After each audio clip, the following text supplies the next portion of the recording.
ಇನ್ನು ಪಹಲ್ಗಾಮ್ ದಾಳಿ ಕುರಿತು ವಿವಾದಾತ್ಮಕ ಹೇಳಿಕೆಗಳು ಬರ್ತಾ ಇದ್ವು. ಕಾಂಗ್ರೆಸ್ನಲ್ಲಂತೂ ಯದ್ವಾ ತದ್ವಾ ಹೇಳಿಕೆಗಳನ್ನು ಕೊಡ್ತಾ ಇದ್ರು. ಆ ವಿವಾದಾತ್ಮಕ ಹೇಳಿಕೆ ನೀಡದಂತೆ ವರಿಷ್ಠರು ಸೂಚನೆಯನ್ನ ಕೊಟ್ಟಿದ್ದಾರೆ.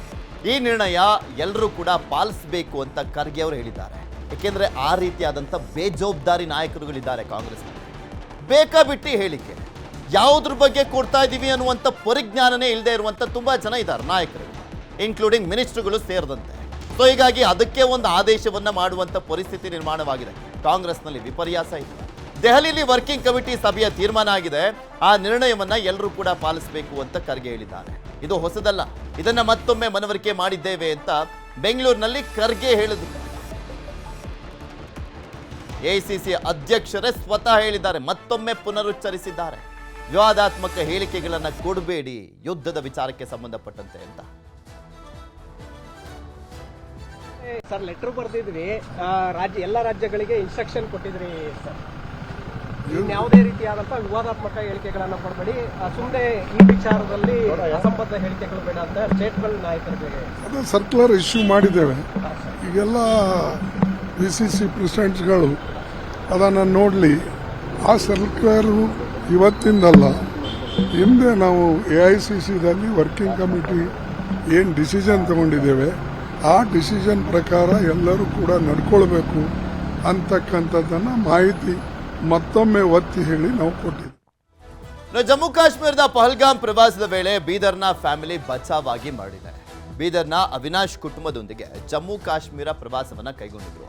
ಪತ್ನಿ ಜಯಶ್ರೀ, ಸೋದರ ಸಂಬಂಧಿ ಜೊತೆಗೆ ಸ್ವಂತ ಕಾರ್ನಲ್ಲಿ ಪ್ರವಾಸಕ್ಕೆ ಹೋಗಿದ್ರು. ಏಪ್ರಿಲ್ 22ರಂದು ಘಟನೆ ನಡೆಯುವ ಸುದ್ದಿ ತಿಳಿತಾ ಇದ್ದಂತೆ ಕುಟುಂಬ ಸೀದಾ ವಾಪಸ್ ಆಗಿದೆ. ನ್ಯೂಸ್ 18 ಜೊತೆ ಮಾತನಾಡಿದ್ದಾರೆ ಕನ್ನಡಿಗರು. ತಮಗಾದಂಥ ಅನುಭವವನ್ನು ಹಂಚಿಕೊಂಡಿದ್ದಾರೆ, ಕೇಳೋಣ.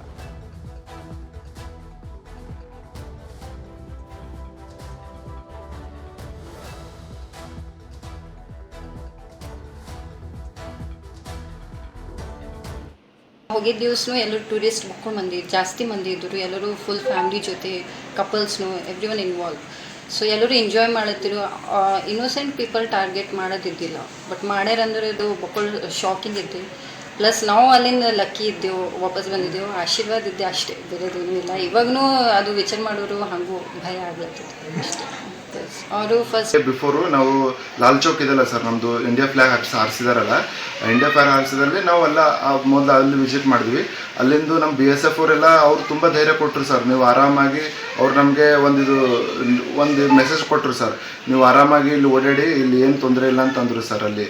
ಆಮೇಲೆ ನಾವು ಅದು ಒಂದು ಎಲ್ರಿಗೂ ಪಾಪ ಅಲ್ಲಿ ಅದೇ ಧೈರ್ಯ ತುಂಬ್ತಾರೆ ಸರ್. ಎಲ್ಲೂ ಕೂಡ ನೀವು ಏನು ಈಗ ಹೆದರೋದಿಲ್ಲ, ಮೊದಲಿನ ಥರ ಕಾಶ್ಮೀರ ಇಲ್ಲ, ಇವಾಗ ತುಂಬ ಚೇಂಜ್ ಆಗಿದೆ, ಅದು ಇದೆಲ್ಲ ಎಲ್ಲ BSF ಪಾಪ ಇದೇ ನಮಗೆ ಮೆಸೇಜ್ ಕೊಟ್ಟರು ಸರ್. ಅಲ್ಲೆಲ್ಲ ಮಿನಿ ಸ್ವಿಟ್ಜರ್ಲ್ಯಾಂಡ್ ಮುಗಿಸ್ಕೊಂಡ್ಬಿಟ್ಟು ನಾವೇನು ಮಾಡಿದ್ವಿ, ಬೇತಾಬ್ ವ್ಯಾಲಿಗೆ ಹೋದ್ವಿ ಸರ್.